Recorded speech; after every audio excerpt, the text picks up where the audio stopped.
नमस्कार, आप सभी को स्टडी IQ IAS में आप सभी का स्वागत करता हूं। मेरा नाम है उत्कर्ष सिंह और हम आपके साथ जुड़ चुके हैं lecture 8 of the anthropology डीमिस्टिफाइड series में। इस सीरीज में हम 9 मिनट 10 मिनट के समय के अंदर में एंथ्रोपोलॉजी के मेजर आइडियाज़ को, कुछ की कंसेप्ट्स जो है, कुछ जो थीम्स है, जो टॉपिक्स हैं, उनको यहाँ पर कवर करने की कोशिश कर रहे हैं। अभी हम शुरुआत से क्रोनोलॉजिकली चीज़ों को लेकर के चल रहे हैं। शुरुआत में हमने व्हाट इज़ एंथ्रोपोलॉजी, इसको ब्रांचेस के बारे में पढ़ा। अभी हम डिटेल में एक एक ब्रांच के बारे में पढ़ रहे हैं। 3 ब्रांचेस हम कवर कर चुके हैं। आज हम चौथी ब्रांच जो है लिंग्विस्टिक एंथ्रोपोलॉजी के ऊपर काम करने जा रहे हैं। देखिए, लिंग्विस्टिक एंथ्रोपोलॉजी को कई बार लोग लिंग्विस्टिक से भी जोड़ करके देखते हैं, जो कि अलग है। लिंग्विस्टिक एंथ्रोपोलॉजी बेसिकली एंथ्रोपोलॉजी की एक मेजर ब्रांच है, जबकि लिंग्विस्टिक्स को जब आप देखते हो तो भाषा शास्त्र जिसको कहा जाता है या भाषा विज्ञान जिसको कहा जाता है, उसकी वहाँ पर पढ़ाई होती है। जब आप एंथ्रोपोलॉजिकली लैंग्वेज को पढ़ रहे होते हो तो लैंग्वेज का जो कल्चरल कॉन्टेक्स्ट है उसके ऊपर भी फोकस कर रहे हो और ह्यूमन को सेंटर में रख करके आपकी स्टडी बेसिकली फोकस कर रही होती है। आपको पता है कि इनिशियल पीरियड में हमने आपको बताया एंथ्रोपोलॉजी के डेवलपमेंट में कि जो स्कॉलर्स थे, जो एंथ्रोपोलॉजिस्ट थे, उनका फोकस जो था वो महज सोशियो कल्चरल एंड जो फिजिकल बायोलॉजिकल डिफरेंसेस हैं, वेरिएशन है ह्यूमन पॉपुलेशन में, इसके ऊपर फोकस कर रहा होता था कि एक दूसरे का कल्चर कैसे अलग है। मैरिज एक सोसाइटी में अलग तरीके से होती है, दूसरे में अलग होती है। रिलीजन एक सोसाइटी में किसी और फॉर्म में, दूसरे में कहीं और है। कई प्रकृतिवादी लोग ही है, नेचर की पूजा करते हैं। कई लोग पॉलीथिस्टिक है, बहुत सारे देवी देवताओं की पूजा करते हैं। कई लोग मोनोथिस्टिक हैं। कहीं पे पॉलीगैमी हो रही है, बहुत सारे लोगों, बहुत सारे पार्टनर्स हैं मैरिज के अंदर में। कहीं पे मोनोगैमी हो रही है। आजकल आपको इवन सोलोगैमी भी देखने को मिल रहा है, इंसान अकेले खुद ही से विवाह कर ले रहा है। ठीक है, तो ये क्या आपको वेरिएशन देखने को मिल रहा है। सिमिलरली फिजिकल और बायोलॉजिकल वेरिएशन है। किसी की हाइट कुछ है, किसी की नाक किसी अलग तरीके, किसी के सर किसी अलग तरीके, बाल, आंखों का कलर, इवन हेयर का कलर और साथ ही साथ जो स्किन का कलर, ये भी वेरी कर रहा होता है। तो इसके पीछे क्या फैक्टर्स है इन वेरिएशन के, ये वेरिएशन कैसे कॉज होते हैं, ये फोकस था एंथ्रोपोलॉजिस्ट का। जब हम आगे के स्टेजेस पे आते हैं तो we also incorporated other areas of research. हमने sports anthropology, tourism anthropology, media anthropology, digital anthropology, even Facebook anthropology करके भी एक एरिया आपको डेवलप होते हुए देखने को मिलता है।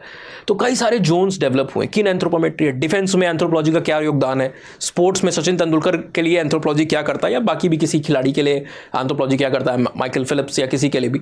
सो इस तरीके से आपने चीज़ों को इवॉल्व होते हुए, डेवलप होते हुए देखा एंथ्रोपोलॉजी के वर्ल्ड में। एक और एरिया यहाँ पर आता है जो कि लिंग्विस्टिक एंथ्रोपोलॉजी था, जो ह्यूमन की लैंग्वेज के ऊपर फोकस कर रहा था। अब यहाँ पर हम सिर्फ लैंग्वेज का वेरिएशन नहीं पढ़ रहे। Anthropologist are interested into studying human variation, तो लैंग्वेज के वेरिएशन को भी पढ़ते हैं। कई सारी जो लैंग्वेज है उनके अंदर में आपको बहुत सारी वेरिएशन देखने को मिलेगा। एक्सेंट, बोलने का तरीका, ग्रामर के अंदर में आपको कई सारे चेंजेस देखने को मिलेंगे। एक लैंग्वेज फैमिली के अंदर बहुत सारी लैंग्वेजेस आती हैं। For example art and culture में आप पढ़ते हो GS1 में कि इंडिया के अंदर में 4 प्राइमरी लैंग्वेज फैमिली है। एक इंडो आर्यन या इंडो यूरोपियन जो लैंग्वेज फैमिली है, then Austro Asiatic language family, Tibeto Burman family and the Dravidian family. और इन एक एक फैमिली के अंदर में डजन्स ऑफ लैंग्वेज आपको आते हुए देखने को मिल रही है, डजन्स ऑफ लैंग्वेज। सो हम वेरिएशन तो पढ़ ही रहे हैं, साथ ही साथ कई लैंग्वेज जिनके स्पीकर कम होते जा रहे हैं because they are adopting certain other language, convergence हो रहे हैं, दूसरे मेनलैंड कल्चर की लैंग्वेजेस को प्रेफर कर रहे हैं जो कि ज़्यादा भाषा बोलती है। क्यों? क्योंकि उसमें अपॉर्चुनिटी ज़्यादा है। तो जाहिर सी बात है लोग उसको सीखना चाहेंगे जिसमें अपॉर्चुनिटी है, बेटर स्कोप है फ्यूचर का। तो इस चक्कर में कई बार अपनी लैंग्वेज को इंसान खोते जाता है और आगे की जनरेशन और ग्रेटर स्पीड के साथ उसको खोती जा रही है। तो ऐसी लैंग्वेजेस और इसके स्पीकर जो है, जब लोग इसको बोलना ही छोड़ देंगे तो आगे की जनरेशन में पास ऑन नहीं होगा और ग्रेजुअली वो लैंग्वेज डाई कर जाएगी। तो ऐसी एंडेंजर्ड लैंग्वेज और एक्सटिंक्ट लैंग्वेज के ऊपर भी हमारा फोकस होता है, but this is not the only area. Apart from that, linguistic anthropology also focuses upon 3 की aspect. First is the historical linguistic or the what is also called as the structural linguistic. ये काफ़ी ज़्यादा भाषा विज्ञान के साथ, linguistics के साथ, लैंग्वेज का जो साइंस है उसके साथ जुड़ा हुआ है ना। इसके अंदर में हम लैंग्वेज का इवोल्यूशन पढ़ रहे हैं कि कैसे लैंग्वेज का इवोल्यूशन हुआ। इनफैक्ट ह्यूमन के बायोलॉजिकल इवोल्यूशन के कॉन्टेक्स्ट में हम समझने की कोशिश करते हैं कि ह्यूमन कैसे एक स्पीकिंग एनिमल बना, स्पीच और लैंग्वेज कैसे डेवलप हुई हमारे बीच में। देखिए, कम्युनिकेट तो बहुत सारे जानवर करते हैं, बट लैंग्वेज के थ्रू कम्युनिकेशन, एक ग्रामर, एक सिंटेक्स है, मीनिंग है, साइंस और सिंबल्स है, एक कॉम्प्लेक्स नेचर जो हमारे पास है लैंग्वेज का, वो यूनिक है ह्यूमंस के बीच में, जानवरों के बीच में ऐसा देखने को नहीं मिलता है, ऐसा स्कॉलर्स का मानना है। तो ये हमारे बीच में कैसे आया, बायोलॉजिकल इवोल्यूशन किस तरीके से ह्यूमंस का हुआ जिसने स्पीच और लैंग्वेज को एंड लैंग्वेज के थ्रू कम्युनिकेशन को इनेबल किया, और लैंग्वेज का भी पर्टिकुलरली किस तरीके से इवोल्यूशन हुआ, है ना। इन चीजों को आप यहां पर पढ़ते हो। But apart from that structural linguistics भी यहां पर आती है, यानी कि लैंग्वेज का स्ट्रक्चर कैसा, जैसे आपके घरों का एक स्ट्रक्चर है, छत है, दीवार है, दरवाजे हैं, खिड़कियां हैं, उस तरीके से लैंग्वेज का भी एक स्ट्रक्चर होता है और एक रूल होता है जिसके तहत आप वर्ड्स को अरेंज करते हो, सेंटेंसेस बनाते हो, और सिर्फ सेंटेंसेस नहीं, मीनिंगफुल सेंटेंसेस बनाते हो जिसके कोई मायने, ऐसे हैफअज़र्ड सेंटेंसेस नहीं है। तो वो क्या रूल्स है, वो किस तरीके से ये अरेंजमेंट होता है, ये भी आपको पढ़ना होता है। लैंग्वेज की सबसे छोटी जो यूनिट है, इनको आपको एनालाइज करना होता है ना, फोनीम्स को आपको देखना होता है। तो this is the area of structural linguistic.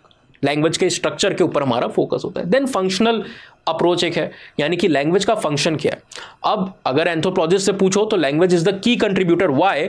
Because हमारा जो कल्चर है और एनिमल के कल्चर में क्या अंतर है कि एक तो हमारा कल्चर काफी कॉम्प्लेक्स है, इंटैंगल्ड है काफी ज्यादा, और दूसरा इसका कंटिन्यूअस एक्विजिशन हो रहा है। नेक्स्ट जनरेशन इसको अक्वायर कर रही है, बच्चा लेकर के कल्चर नहीं पैदा हो रहा है बट इसको अक्वायर कर रहा है, और इस एक्विजिशन के अंदर में सोशलाइजेशन और एनकल्चरेशन का एक बड़ा योगदान होता है।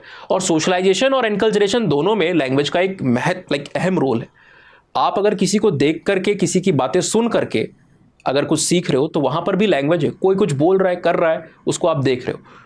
और अगर कोई आपको सिखा रहा है, फॉर एग्जांपल मैं आपको कुछ सिखा रहा हूं, अगर हमारे बीच में लैंग्वेज ना हो तो आपको ये चीजें समझ में नहीं आएगी। ये जो लिखा हुआ है, चाहे रिटन फॉर्मेट में, चाहे ओरल फॉर्मेट में, तो नॉलेज का ट्रांसमिशन और एक्सचेंज, कल्चर का ट्रांसमिशन और exchange, acquisition, all depends upon the language. Without language it won't be that easier. तो इसलिए हम फंक्शन के ऊपर भी फोकस कर रहे होते हैं कि लैंग्वेज के क्या क्या फंक्शन है, लैंग्वेज के एट्रीब्यूट्स, कैरेक्टरिस्टिक, इसका एक्विजिशन कैसे होता है, बच्चा इसको एक्वायर कैसे करता है, मोनोफ्रेजिक स्टेज से पॉलीफ्रेजिक स्टेज पे कैसे हो जाता है, और फाइनली किस तरीके से एक सेंटेंस को, मीनिंगफुल सेंटेंसेस को एक कॉम्प्लेक्स स्ट्रक्चर में बोलना शुरू कर देता है। ये पूरा यहाँ पर फोकस होता है। देन एक ब्रांच आती है, एक एरिया आता है जिसको आप सोशियो लिंग्विस्टिक कहते हो। सोशियो लिंग्विस्टिक के अंदर में हमारा फोकस होता है लैंग्वेज के सोशल कॉन्टेक्स्ट में। लैंग्वेज और सोसाइटी के बीच में क्या कोरिलेशन है, दोनों एक दूसरे को किस तरीके से इन्फ्लुएंस करने का काम कर रहे होते हैं। और सोशल कॉन्टेक्स्ट जिसके अंदर में status, situation, place, age, sex, to name a few, ऐसी बहुत सारी चीजें आती हैं। इनके साथ लैंग्वेज किस तरीके से वेरी करती है। फॉर एग्जाम्पल स्टेटस के साथ लैंग्वेज कैसे वेरी करती है। आप एक ढाबे के ऊपर गाड़ी चला रहे हो, वहां पर आपको कोई मिला ढाबे के किनारे पे, आपने गाड़ी को रोका, आप उसको कैसे बुलाते हो, छोटू, तू तड़ाक, ओए, इस तरीके की भाषा में आप बुलाते हो। वहीं कोई एक डिस्ट्रिक्ट मजिस्ट्रेट या फिर आईएएस जा रहा हो, कोई हाई कोर्ट का, सुप्रीम कोर्ट का जज जा रहा हो, तो उसको आप एड्यूलेशंस के साथ बुलाओ, कई सारी रिस्पेक्ट दोगे, ऑनरिफिक्स का यूज करोगे, है ना, सैल्यूटेशंस का यूज करोगे। तो ये क्या है, स्टेटस के साथ भाषा में चेंज आया। आपके दिमाग ने प्री वायर किया है सबकॉन्शियसली कि कौन किसको किस तरीके से, तो लैंग्वेज का यूज भी कॉन्टेक्स्ट के हिसाब से बदल रहा है। दूसरा कॉन्टेक्स्ट है सिचुएशन। एंग्री हो या फिर आप बहुत प्यार से किसी को कुछ बोल रहे हो, वहां पर भी लैंग्वेज में, है ना। गुस्से में आप कई बार जो चीज़ें बोलते हो, जो चीज़ तरीके के शब्द बोलोगे, वो मैं आपके साथ यहाँ कैमरे पे नहीं बात कर सकता हूँ। बहुत ही ज़्यादा प्यार से भी आप जिस चीज़ को बोलते हो वो भी बदलता रहता है सिचुएशन के हिसाब से। प्लेस के हिसाब से भी, प्लेस के हिसाब से कैसे, आप एक लाइब्रेरी में हो और आप एक ऑडिटोरियम में हो, या फिर एक आईपीएल के मैच को देख रहे हो, दोनों जगह पर, एक जगह पर कीप साइलेंस और दूसरी जगह पर shout as much as possible. जगह के हिसाब से भी चीज़ें बदल रही है। एज के हिसाब से एक छोटे बच्चे से, अपने पीयर ग्रुप से, और एक एडल्ट से, एक एल्डर पर्सन से जैसे आप बात कर रहे हो, वो बदलता है, एक तरीके का नहीं रहता है। सिमिलरली जेंडर के हिसाब से भी लैंग्वेज के अंदर में वेरिएशन आता है। तो इन सारी चीज़ों का जो रिलेशन है सोशल कॉन्टेक्स्ट के साथ, किस तरीके से लैंग्वेज के साथ जुड़ा है, इसको आप सोशियो लिंग्विस्टिक के ब्रांच में पढ़ते हो। The third branch is called is the ethno linguistic. Ethno linguistic basically same cultural context को, कल्चर के साथ जो रिलेशनशिप है उसको आइडेंटिफाई करने की कोशिश करती है। परसेप्शन किस तरीके से हमारे एक्शंस को, और लैंग्वेज किस तरीके से परसेप्शन को इन्फ्लुएंस करती है, ये की एरियाज आपको यहाँ पर देखने को मिलता है। यहाँ पर दो प्राइमरी स्कॉलर्स हैं, एक आपके एडवर्ड सापिर और दूसरे आपके बेंजामिन ली वुर्फ। इनके वर्क को आप पढ़ते हो, लिंग्विस्टिक रिलेटिविज्म के बारे में पढ़ते हो। सापिर वुर्फ हाइपोथेसिस भी अभी कभी कभी आप कहते हो, लोगों को कई बार गलतफहमी होती है कि इन दोनों ने मिलकर के कोई हाइपोथेसिस दी है, but they have never given such a hypothesis, है ना। कोई ऐसी हाइपोथेसिस नहीं दी। बाद के जो स्कॉलर्स थे, इनके वर्क को जिन्होंने स्टडी किया, उन्होंने इनके वर्क को मिला करके एक नाम दे दिया सापिर-वुर्फ हाइपोथेसिस, जहां पर आप कल्चर कॉन्टेक्स्ट और कल्चर का इन्फ्लुएंस, इसका रिलेशनशिप लैंग्वेज के साथ किस तरीके से फेरबदल कर रहा है चीज़ों के अंदर में, इसको आप पढ़ते हो, जस्ट लाइक सोशल लिंग्विस्टिक। तो ये तीन मेजर एरियाज होते हैं, और लिंग्विस्टिक एंथ्रोपोलॉजी अपने आप में बहुत बड़ी ब्रांच है। बट आप में से कई लोग थैंकफुल हो कि यूपीएससी के अंदर में इसको एक यूनिट में बहुत ही ब्रीफ में समेटा हुआ है।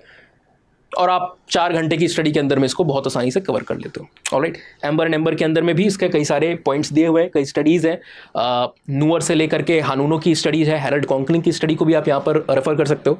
सो try to go across that, it will help you. अगर आप सीरियस एस्पिरेंट हो, अब आप यूपीएससी को पढ़ना चाह रहे हो, सिर्फ इंटरेस्ट के लिए एंथ्रोपोलॉजी को नहीं देख रहे हो, यूपीएससी के एस्पिरेंट हो, तो this is the right opportunity for